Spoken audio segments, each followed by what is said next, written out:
Every club. Every day. The Global Sports Podcast Network. Hello and welcome everyone to the Daily Brighton podcast, brought to you by the Global Sports Podcasting Network. And today it is a very, very special one, as I've got a really good friend of mine, Charley, on the podcast today. Charley, how are we doing? Blessings, how you doing? I'm great, mate. I'm absolutely buzzing. If you'd said this to me about 3 hours ago at half time, I would be in a very different mood, but I'm very, very happy right now. So happy to have you on, mate. Charley has just come back from the Amex after an absolutely, I don't even know what to call it at the moment. Still trying to soak it all in and put it to words. A fixture at the Amex, Brighton won 3-2. So today we are going to give you our post-match reaction. So in segment one, we are going to just talk about going into this game where Brighton were. Section two, we're going to talk about all the goals. And in the third section is a very, very special section. And if you've been listening, you know that I've been talking about this person for a long, long time on this podcast. So you might already know who I'm alluding to. But Charley, let's get straight into it. So going into this game, obviously Brighton have been on good form. The Chelsea game was just a bit mad in my opinion. But I think I was still going into this one a little bit confident. What are your overall feelings for this one? Yeah, I mean, like I say, you and I, we were watching the Chelsea game last week, and I think it was, like I say, it was definitely a game of two halves, and I think there was definitely promise there with Brighton, and I think the last sort of 7 games or 6 games prior to this one, you can see the signs are there. Our attacking form has just been, I think, very strong. We've obviously been weak at the back, and I think going into this game on the back of the form that Tottenham were in as well, I think I was sceptical. I think I could see it was a game of goals. I knew Tottenham probably would have come out strong, which they did, and obviously exploit those weaknesses. And I think what was obviously going into it, I was obviously quite interested how the sort of the contrast of high lines was going to be. Obviously, Brighton have notoriously played it for the last 6 games, and obviously Tottenham do as well. So I was sceptical, but I think I always kind of knew there was goals in it from both sides. I feel. But I wasn't expecting the kind of I think it was going to, like I say, I think it was going to be a battling game throughout the whole 90 minutes, but I wasn't expecting a game of two halves as it was.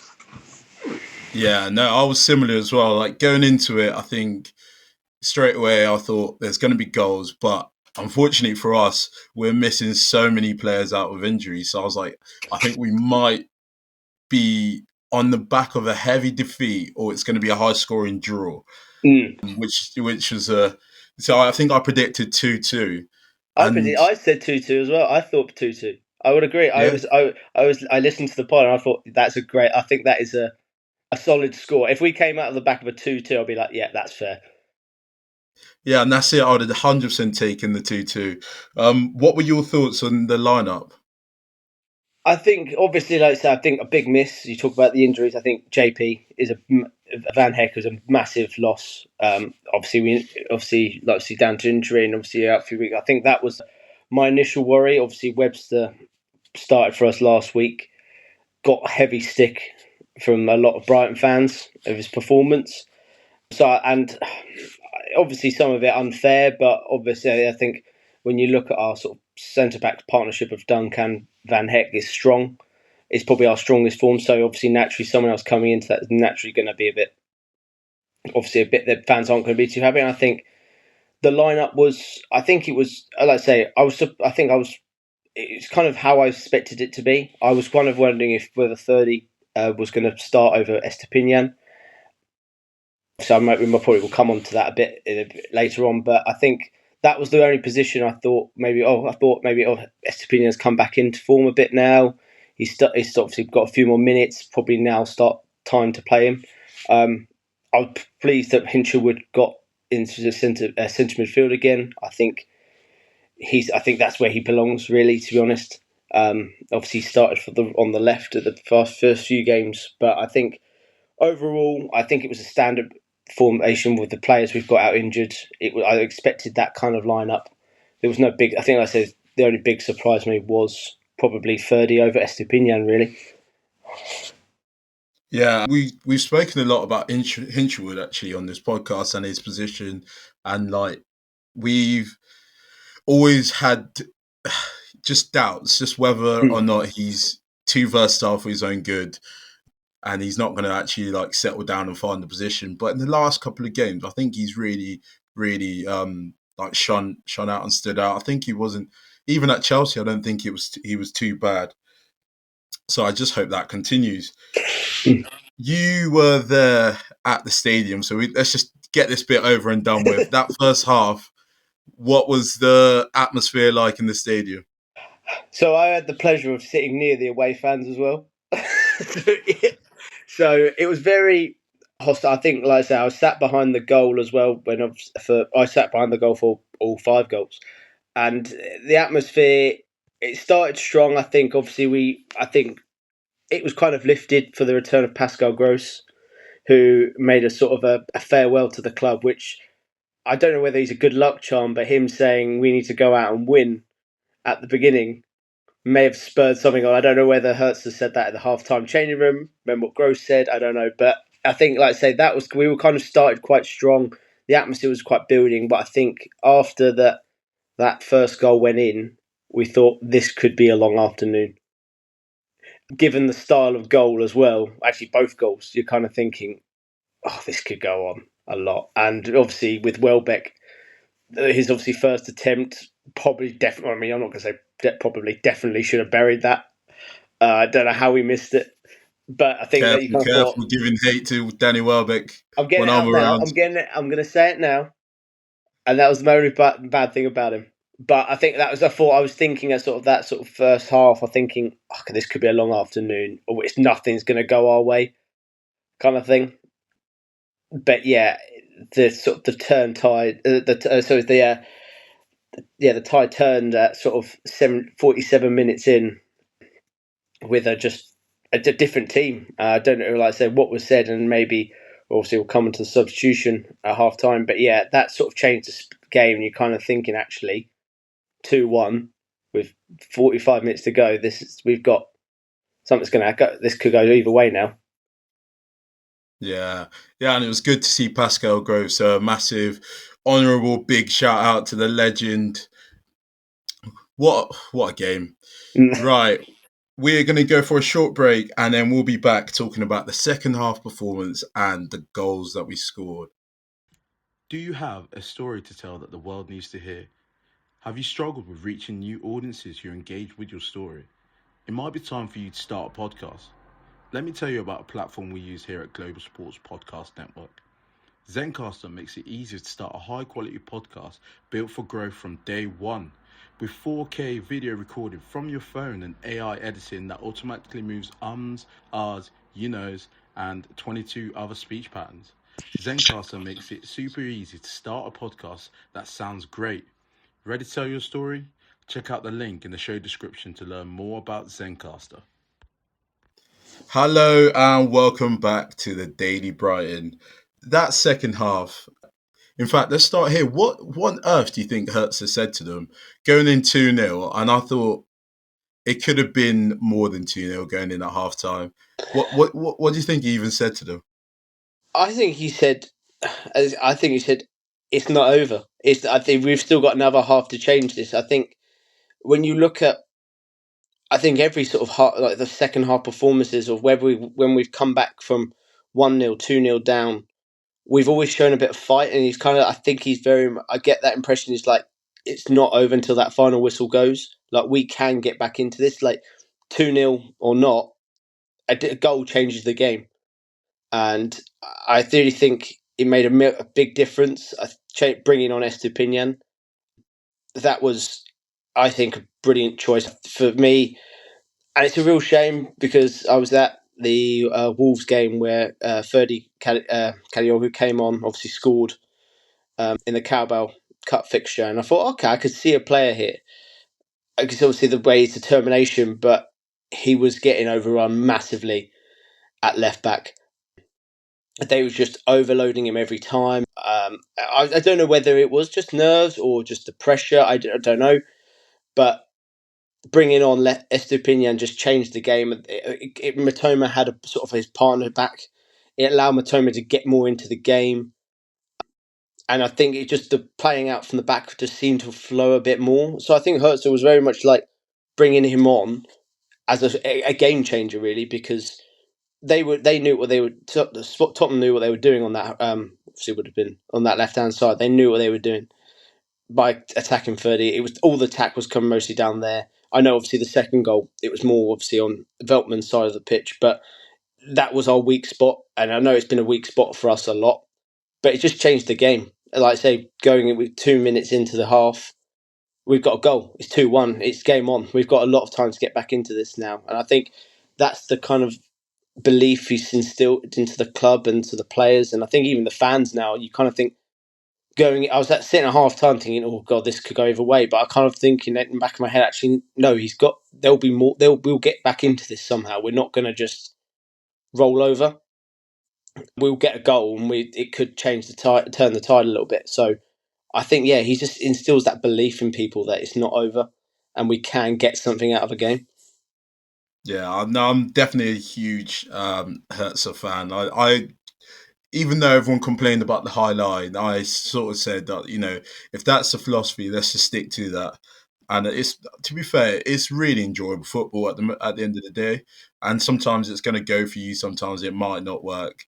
And just on Kadioglu as well, I think he's sort of been brought off as well. I think it's just a case of adjusting to the league. Yeah. A couple of times, the high line, the line was actually intact for most of the game, I'd say. But he kept them on side for, I think, that first chance they had, like 10 seconds in. I think he was the one keeping everyone on side, and then it's happened again. So I think Hertz has just seen that and said, "To know what, we need to change it." But Yankuba Minte, first goal in the Premier League for Brighton. What are your overall thoughts about him and how he took his chance? Now I'm going to be pretty honest. Now I was there with my cousin, and it was obviously coming up, and I was like thinking, Minte's not done much this game. He's not done anything at all. And then he goes and does that. It was just like, he goes, just got literally 30 seconds later. I thought, like, say, composed, very composed. I mean, to kind of obviously we were very lucky with the ball. I mean, with Ndoggy obviously miss-swinging it, falling perfectly, Minter in the right place. He had a little bit of time to turn and actually go for the, obviously, tight angle as well, because the keeper was on that side of the goal. And obviously had the time to turn and get the finish. I was like to say, I think that was a confidence boost he needed. I feel obviously he hasn't with obviously Adingra sort of coming in for the last couple of games. I know he's off injured, but I felt Minte started strong in this season and has kind of been a bit quiet. And maybe I don't know if a confidence thing or just obviously maybe sort of like adjusting to the league a bit more. Obviously, I know he's at Newcastle, but really didn't play the Premier League. It's obviously sort of high intensity and obviously a different sort of philosophy under Hertz. But that goal really, I think he needed that goal. If anyone on that pitch probably needed a goal, it would have been him, because that goal changed his whole persona in the game. He was more threatening. He was sort of taking on players a bit more. I think he sometimes does overrun his runs sometimes, but again, I think it really did spur him on. I think, like I say, it was a good goal. I think, like I say, everyone in the stand for me was like, when he turns, oh God, please don't miss this. He's 2 yards out. But no, it was it was a game changer, that goal. I think for him personally and the whole team and the whole crowd kind of got behind it. Actually, okay, we can do this. And like I say, after that, I thought he had a really, really strong performance. Yeah, no, I thought it was impressive. Another player who obviously he came in and his price tag, a few people raised questions because he wasn't prolific in the Championship. He didn't really get a lot of goals, but he came in and obviously João Pedro is injured. So Giorgio Neruta, what do you think about his goal today? I thought, again, that was great composure. I mean, like I say, he had 2 men around him. You could see, obviously, the struggle to get the ball out from under his feet just to kind of get it on. But I thought, again, I've been really impressed with him. Again, I think last week, Ken, here at Chelsea, him getting a goal helped improve his sort of confidence. And he brought that into this game. I think he takes on players, he drives in. Obviously, I think he's naturally sitting in that number 10 role, but I know he naturally sometimes drifts over to the sort of maybe to the right and then cuts in. But I was really sort of impressed by him today. I think his goal, obviously, great. I think it was Matoma who passed it to him. And he just kind of like great composure under pressure and, like I say, slotted at home. And like I said, I thought really, really, really do you think impressed. he could be as good as João Pedro? I mean, I call João Pedro my star man because I just think I love him. But I do see a João Pedro in him at the like how João Pedro started our season last season. It took him a couple. I mean, I know he scored quite early on in last season, but he was you kind of see the player he was and why I think we spent 30 million on him. At the time for us that was quite a big price tag for Brighton to spend 30 million on a player. So again, we kind of has that high expectations, but I think I can see him in there. I feel like it'd be very interesting once João Pedro comes back as well. I would be kind of interesting to see them two on the pitch at the same time.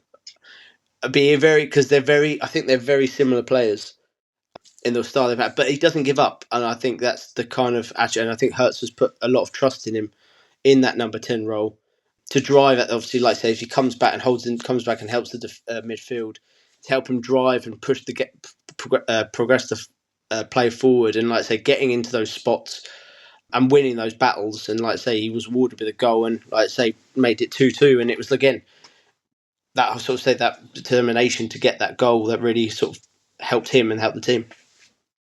Yeah, no, you mentioned about fighting back, and that's sort of what we saw for his assist for the Danny Welbeck goal. And actually, Danny Welbeck came out on Sky Sports. I was watching it on TV today, and he was mentioning how some of the senior players who weren't even in the squad were sort of involved in that halftime talk. So he talked about Jason Steele having a few words, and obviously Dunk, and who else did he mention? Oh, he mentioned James Milner as well.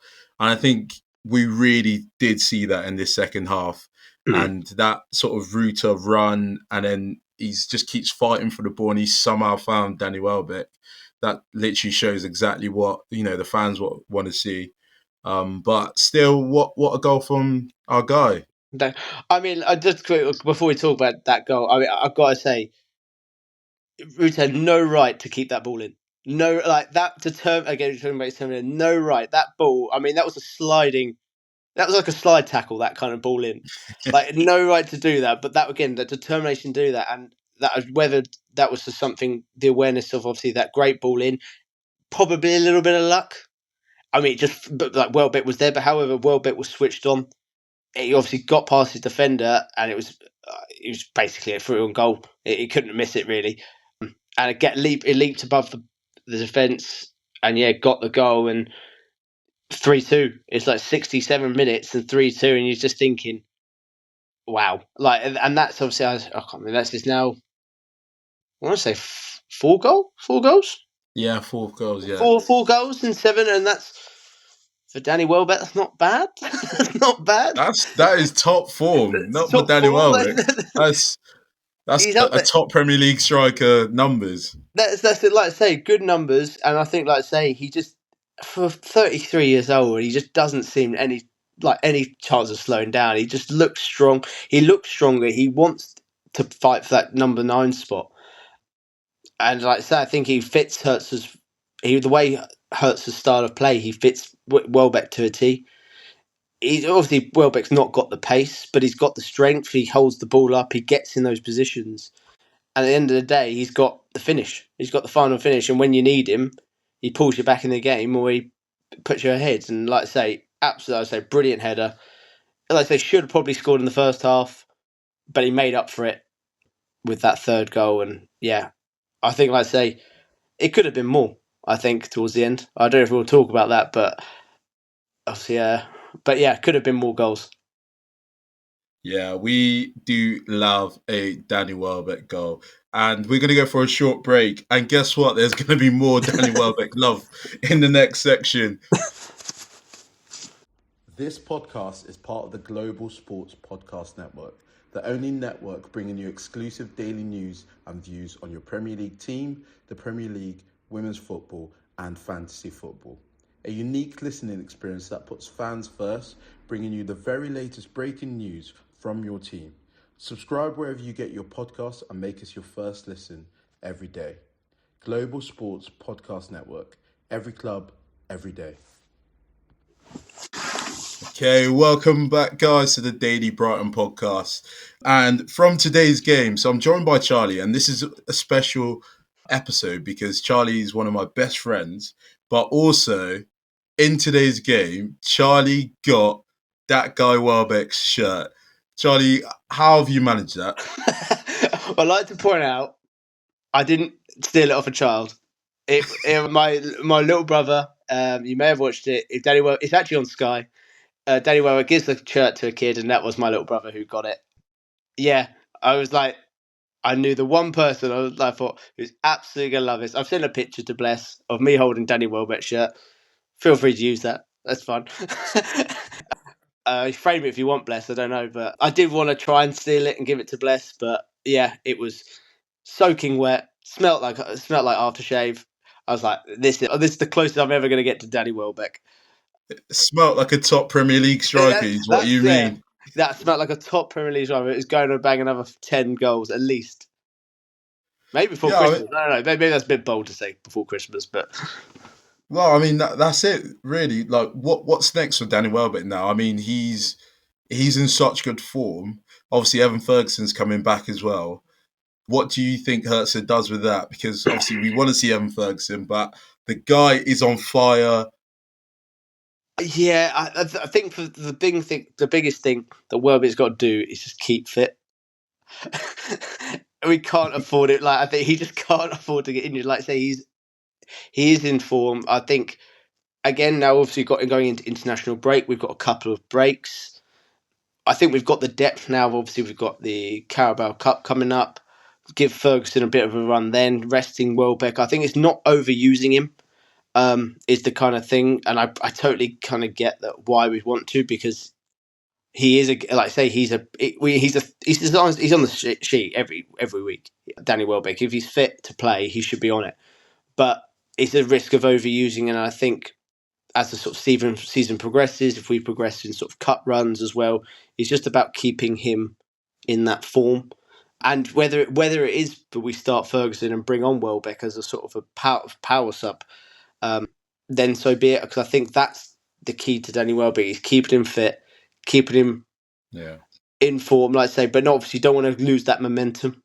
And it's very difficult, not obviously, I like to say, his age and obviously his history of a lot of injuries.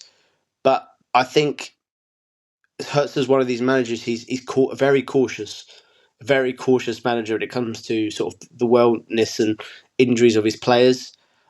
Like, even like if it's a sickness, like if there's a little knock, it feels like you're not playing. Like, he's not risking it, which is good.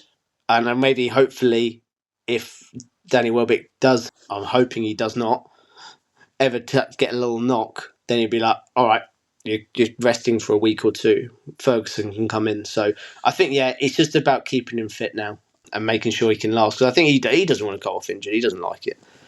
Yeah, no, that's true. And there was a moment I saw in the game where, so it's like 5 minutes before the end, Brighton have gone on a break and they've committed men forward. And I think it's the new lad, Gruder's lost the ball. But none of them have ran back except from Danny Welbeck. He's ran back, and I think he was the one who actually got the touch, popped it out of play. He's turned back and absolutely grilled them. Like, you can just tell he loves the club so much, and he's playing for the club, playing for the badge. Yeah, I think he's that. I think because we've obviously, I think particularly in that midfield, we've lost a couple of big voices. Obviously, Dunk is going to naturally, he's the leader. He's going to be the voice of the team. But we're losing like Pascal Gross. It was obviously very vocal in that midfield. Even Billy Gilmour was obviously, he was very much a kind of stood into that sort of leader role in there and shouting. And we kind of don't have that many people in the team to do that. We've got a lot of young players and a lot of, not inexperienced now, but kind of, I think, young and obviously new players. So we need that experience and we need that. And I think Danny Welbeck is that now. He has a lot of respect around the team. He's a fully cement. He's been there for about 5 years now, and I think he is that other leader of the role, like one of the older lads who's kind of like people look up to him, and that's the kind of player I want to be. So he does grill them. He's getting back and said, "This should be what you're doing." I did like it. It made me laugh. You probably didn't see it on TV, but I think it was Minte who ran into the box, and I think he kind of overran it. He got past the player and tried to whip it in. And Danny Welbeck just looks at him. I think I can't remember, one of the Tottenham defenders came in to tackle him, and Minte just could have gone down for a penalty. And he's just looking at Danny Welbeck, going just to Minte, think. Could have gone down there. I love that. He's a smart player. He's like, just think about that. But yeah, I think he is a leader, and people look up to him. And I think that's I think he's really, what I say, brilliant player. And I'm hoping he just keeps this form, because I think the people around him need him, respect him, and he brings that. I think Ruta looks up to him a lot. And I think that if you can get the goals. Like you say, I'm here to support and help you. And it says that, say, he wants the team to do well. And I think he has a lot of respect for the club now. So yeah, long may it continue. Long may it continue indeed. Before we go, I want you to be honest, Charlie. Are you keeping this Danny Welbeck top? Or are you taking it off your little brother? Be honest. Well, it's my birthday. He would notice. He wouldn't notice, no. I think he may, because he didn't take it off. It was hard enough taking the picture. Can I take a picture? He had to take it off to take the picture. I don't know, but next, if I can see you, bless, so maybe I'll try and find his picture so you can touch it. Maybe even wear it. Oh, that would be the dream. That would be the dream. If I can, next time I see it, if I can try and get hold of it, just so you can wear it. Just borrow it.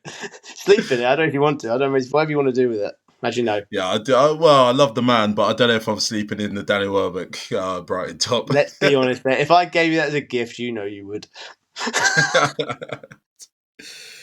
Right, guys. I think we are coming to a close. I have got away with having a whole section on Danny Welbeck. So this is what happens when Joe's not around, Richard's not around, and Jamie's not around. But I've done it. I've wanted the whole section on Danny Welbeck, or even the whole podcast on Danny Welbeck.